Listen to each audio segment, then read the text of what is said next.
What's up, guys? This is episode 2 of Shootin' the Shit podcast. I'm here with Deuce Branch, local comic here in Louisville, Kentucky. He's also on the radio. He's also, I think you're doing plays and shit, right? Doing acting and stuff, man. Yeah. Any type of entertainment. And I'm a rapper. He's a rapper too. That's right. You do music. That's right. This Saturday, yesterday you did something, right? Mm-hmm. Yeah. Thursday, I had a performance. Nice. And Saturday, I hosted a show. That's right. Yeah, you was telling me about that on Saturday. But local entertainer, doing whatever you can, get his name out there. But we're here and we're gonna talk about some cool shit. First thing, we got some shows coming up, right? Yeah. We got a next show Monday at Melwood Tavern. That's right. Monday. Open mics. But also, we're on the 10 Northern Comedy Festival together on the same show, June 1st, the Bardstown, 7:30. Show's called Town Bards. You can come see me and Deuce on that show. There's a bunch of other cool people on there. Fucking Calypso's on it. Banjo Bear's on it. I think, I forget who else is on it. I'm sorry. I think Aaron Montez, I think he's on it, yeah.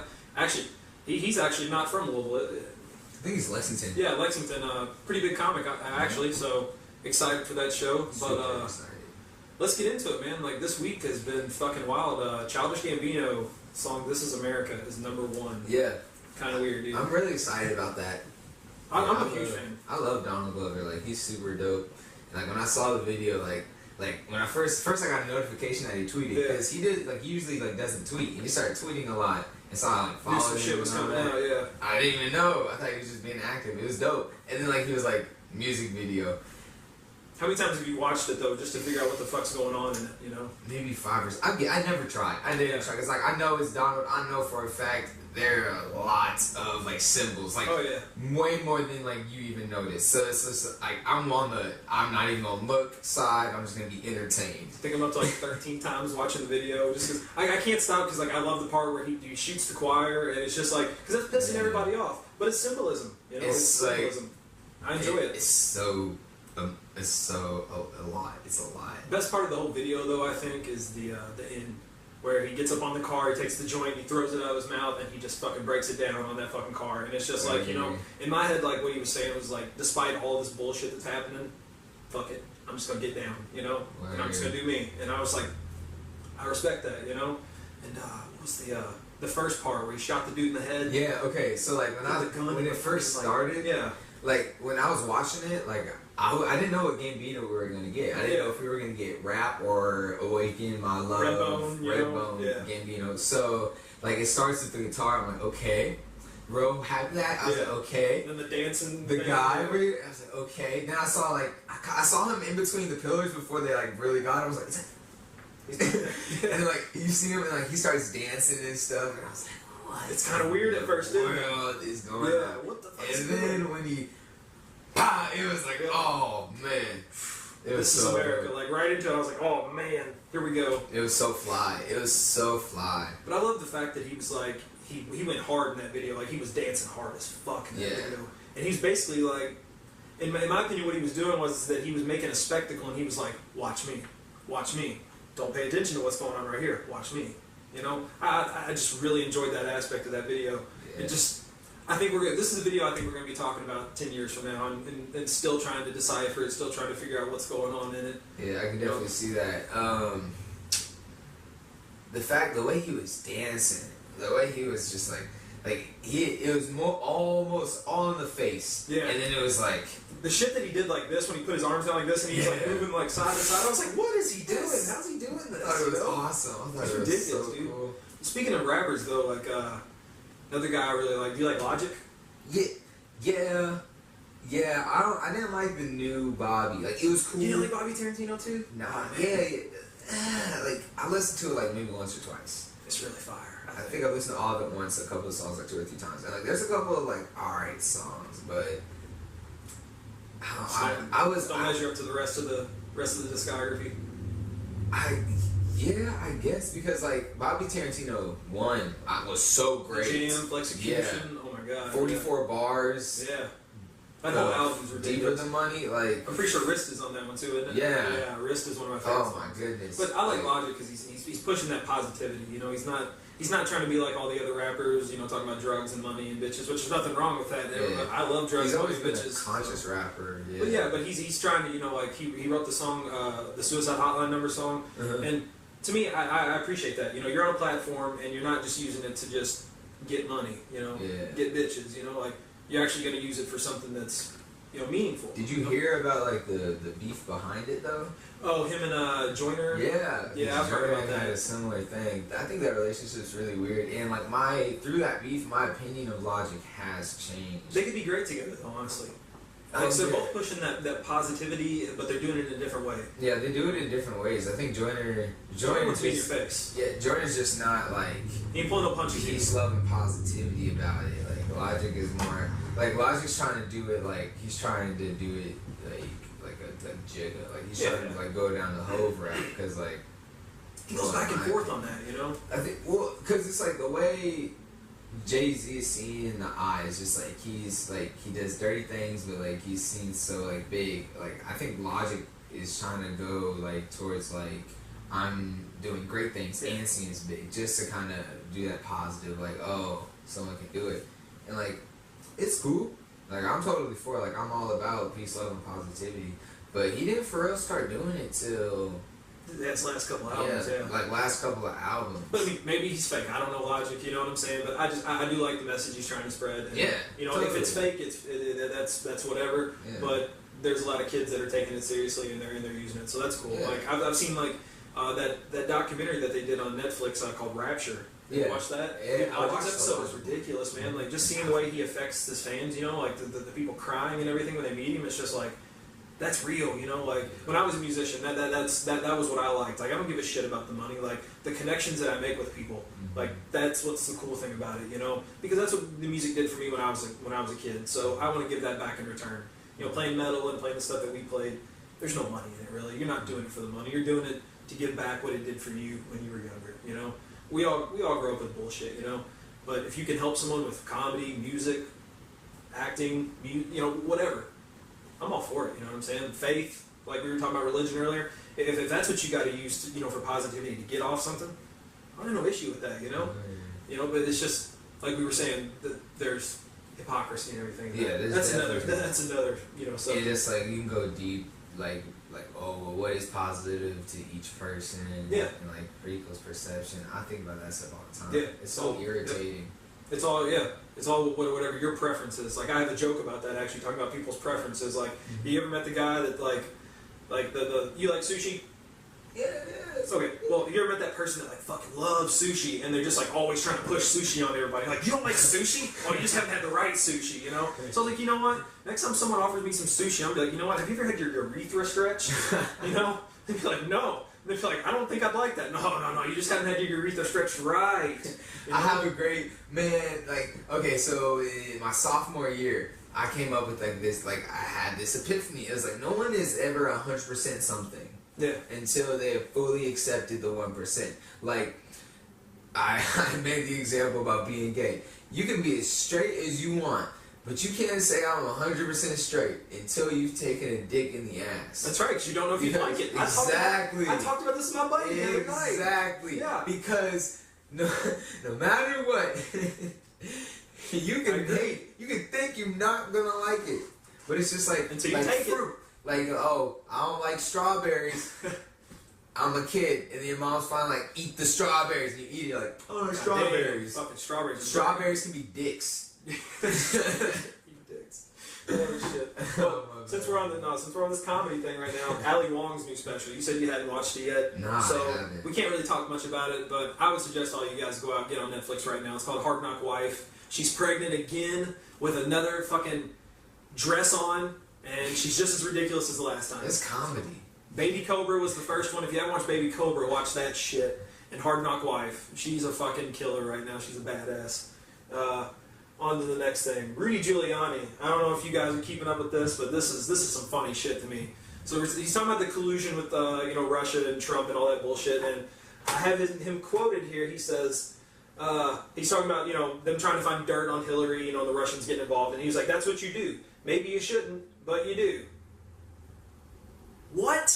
This is getting good. Like, this is getting really good. And then he said, also, if there was collusion, they would have used it, but they rejected it. What? What? What is this shit show right now? I mean, I feel like you just kind of confessed to something, like, a little bit, like, I mean, isn't that what it sounds like? It sounds like a confession. Of course, but, like, Rudy Giuliani's like, I was watching John Oliver, and, like, I agree, he's, like, the worst lawyer ever. Like, yo. He didn't run New York very well. He was talking about Stormy Daniels. Yeah. Like... I love Stormy Daniels. Every time I see her name on CNN, I just get excited.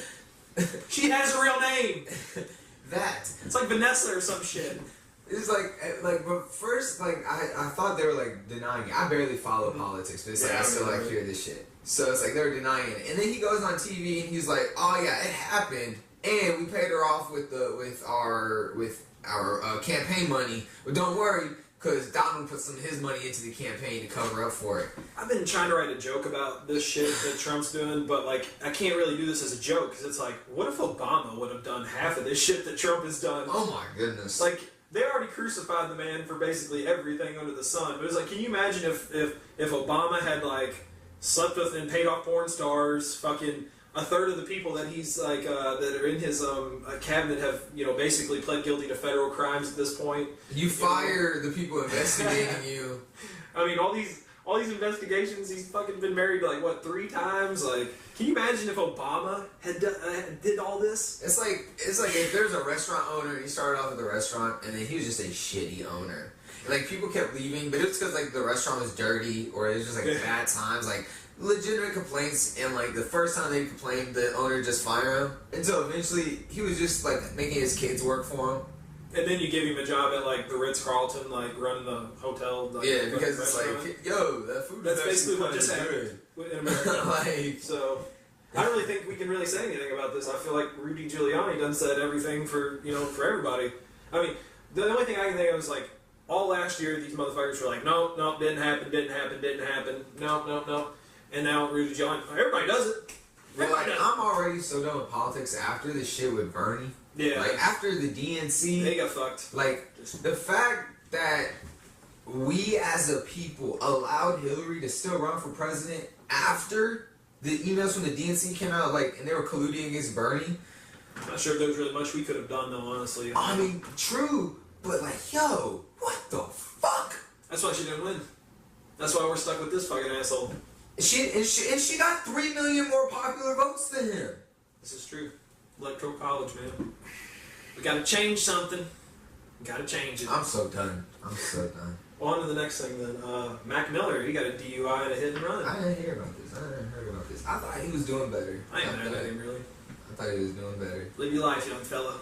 Yeah. I ain't got nothing against you. Just don't kill anybody doing reckless shit. Cause just, you got money, dude. You gotta dwell on your conscience a lot. That's terrible, especially when you have money. You got that much money and you can't get an Uber? Like, yeah, that's another thing. You ain't got a driver? Like, at least buy a shitty car that you can drive when you're drunk. So it's like, fuck. You ain't got a boy to, like, take you home? Like, come the fuck on, man. You're Mac Miller. Like, you could call Nick Cannon. Like, I know that, you know Nick Cannon ain't out drinking on fucking, you know, Friday, Saturday night, whatever night it was. He's being a great single man. I would say husband. You could call Wiz, man. Wiz is from Pittsburgh, you know. Yeah. Wiz come pick you up. He don't fucking drink. You know he's high as shit. Exactly. He just smoking. He'd probably just show up in a cloud. All the time. So he's like, hey, Mac. So this Yanny versus Laurel shit. I still don't really know what it is, but we're gonna pull out my phone and listen to this shit and try to figure out what the fuck we think it's saying. All right. Let's see what this is. Yanny versus Laurel. I feel like eventually, like, someone's gonna, like, release one of these and it's gonna be some real cryptic, like, devil shit, and it's just gonna, like, instantly kill you. Alright, here we go. What do you hear? Laurel versus Yanny.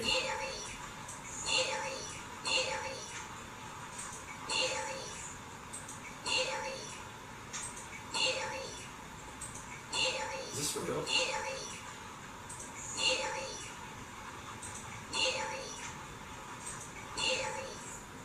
This can't be the original. What is this? This fucking stupid.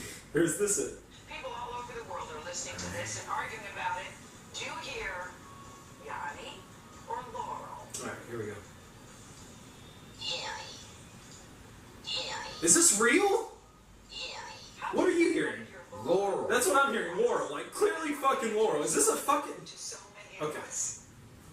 Like, that's a what the fuck? That's not a challenge. Alright, I don't really know what to do right now. Like, you remember that dress thing that came out a couple years ago? Yeah, that was legit. Like, yeah, because people can see, like, you know, because I'm a little colorblind, like red and green colorblind, so I can see how that would affect that. But that says Laurel. That was definitely Laurel. I don't remember the dress. I feel like we're all getting trolled. Like, I feel like there's like got to be 2 different videos floating out here. One of them saying this Yanni or something, and then the other one saying Laurel with the same voice. Like, I feel like somebody's getting trolled. I feel like we're all just getting fucking trolled right now. I really do. I'm just gonna move on because I don't know how to take this seriously right now. Pro golfer Lucas Glover. I seen this the other day in the news, and I just could not stop laughing. He called he says his wife. Yeah, he called the police. Said his wife attacked him because he played bad at the golf tournament that weekend. This is a pro golfer, PGA, Lucas Glover. He's having a Tiger Woods scenario, but he ain't fucking no strippers. So he's not getting any, and he's just getting his ass beat, you know, for no reason, just because he's not playing golf well. That's so fucking petty. I mean, I feel like if it's going to happen to an athlete, it's going to happen to a golfer. Like, I feel like I should probably stop because I'm like promoting domestic violence. That's the one athlete that probably wouldn't fight back. Exactly. The golfer. Yeah, the tennis player would even fight back before the golfer. Got that swing, you know what I'm saying? He'd smack you. He bitch slap you. Like, you just wait till you get smacked by fucking Rafael Nadal. Like, the amount of domestic violences that have happened, like... With golfers? With anybody, like, I'm surprised, like, with how deep people go into, like, domestic violence, I'm surprised, like, ESPN didn't do, like, a sports science on Ray Rice and his wife in the elevator. If you look at the angle, he hit him with approximately 2 helmets. He hit it. Hit her with the force of a fucking fullback. He's supposed to just be a regular running back, but he hit that bitch with the force of a fullback. Oh my goodness. He thought he was Jerome Bettis. Oh my goodness. Yo, but did you see the one sports science with Klay Thompson? He would get the pass and shoot, and like when he would get the ball and shoot, they turn the lights off, and he went like 7 or 8 for 10. That's called muscle memory. With the lights off. Yeah, that's called muscle memory in my opinion. One time I went like 11 for 13 in a pickup game from 3. It was insane. Like, I wouldn't miss. And I was just shooting them ridiculously. Like, get the ball, throw them up. Make it. To break. For a second, get it going. Then make it again.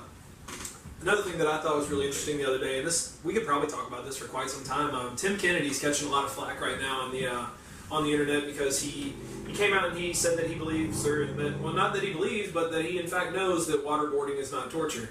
I was kind of on the fence about this because I've never been waterboarded, so I really don't know how bad it can be. Is that thing even hidden? I figured. Recording difficulties, I'm not sure what happened to the camera, just went off all of a sudden. But we were talking about the waterboarding. That was the last thing we were talking about, actually. It was the last thing on the agenda. I think basically what we were saying was that I don't know if I'm really for it being torture really anymore. I think it's, like I said, more of like a psychological thing, like just trying to trick someone into thinking that they're dying or know that they're drowning. I mean, like I said, he's a U.S. Army Ranger. He's a badass motherfucker. He's a UFC fighter. He can take, some water on the face with a towel on his face. But at the same time, like, if you're in a room and you're surrounded by people that you think are going to kill you, that want to kill you, and they strap you to a table and they start pouring water in your face. Yeah, I feel like mentally that's like a whole different like scenario than I'm laying on a table and my buddies are pouring water on my face. It's a lot different. With yelling, and then that's probably gonna be physical. Yeah, I gotta assume that they're fucking hitting the motherfucker. Punching them in the stomach and shit. Probably hitting them in the legs with shit, whipping them. Who fucking knows? We're not. Maybe they don't have the best execution with procedure, and like they leave some of your mouth open. I don't know the waterboarding procedure. They just throw a towel on your face. And maybe you just drown because they just keep putting water on your face. Again, I don't know. Well, from what Tim was saying, like it's impossible for you to drown while they're waterboarding you if they do it the way that they're supposed to. Which who the fuck? Like there's techniques to waterboarding. Like what the fuck? But I don't know. I don't really think there's much we can really say other than like I've never been waterboarded, so I don't know. Yeah. Well, he said like I'm just gonna piggyback off that. And I'm gonna be the kid on the back of the carrier, and then I'm gonna jump off his back and go in my own direction in conversation with it. Like for him to say that, like that's an Army Ranger saying waterboarding isn't torture. Like that's like saying a marathon runner like doesn't think a marathon is torture. Like obviously, but make a fat person run a marathon. And then it's like, oh, yeah, and like make them run the marathon, like run, like not fun. No. I don't want to be waterboarded either way. Just put it that way. I don't want to be laid on the table, put a towel on my face, and I don't want to pouring water on me. I'll pass. I'm sorry if it's happened to you, but I'm just gonna pass on it. That concludes. I think that concludes episode 2. We got a couple plugs real quick. I'm at the Caravan this Wednesday, May 23rd at 7:30. Me and Deuce are on at the Bardstown June 1st to Friday at 7:30 downstairs. Come check it out. It's part of the Tim Northern Comedy Festival. Over 3 days of comedy, May 31st, June 1st, June 2nd. Bunch of different fucking shows. TimNorthernComedyFestival.com to find out about the shows. I can't plug them all here.